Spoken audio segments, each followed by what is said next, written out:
വളരെ വിശാലമായ സൗകര്യത്തോടു കൂടി തൻഈം എന്ന സ്ഥലത്ത് സ്ഥിതി ചെയ്യുന്ന പള്ളിയാണ് മസ്ജിദ് ആയിഷ.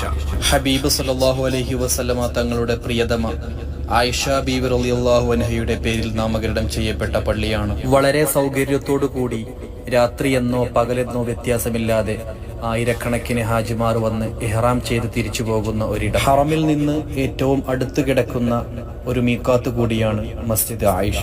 ദിനം പ്രതി ആയിരക്കണക്കിന് ഹാജിമാരാണ് ഇവിടം വന്ന് ഇഹ്റാം ചെയ്ത് തിരിച്ചു പോകുന്നത്. പാനീയ പലഹാരങ്ങൾ വിൽക്കുന്ന ചെറു കച്ചവടക്കാരെയും ഇവിടെ കാണാം. ആർത്തുല്ലസിച്ച് കഴിക്കുന്ന പ്രാവിൻ കൂട്ടങ്ങൾ ഇവിടുത്തെ മറ്റൊരു കാഴ്ചയാണ്.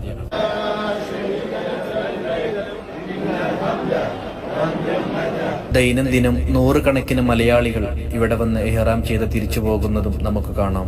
ബസ്സുകൾക്കും ചെറുവാഹനങ്ങൾക്കും വേണ്ടി വലിയ ഒരു പാർക്കിംഗ് ഏരിയ തന്നെ മസ്ജിദ് ആയിഷയിലുണ്ട്. വിശാലമായ ബാത്റൂം സൗകര്യങ്ങളും മറ്റു സംവിധാനങ്ങളും ഒരുക്കി ഇന്നും ഹാജിമാരെ വരവേൽക്കുകയാണ് മസ്ജിദ് ആയിഷ.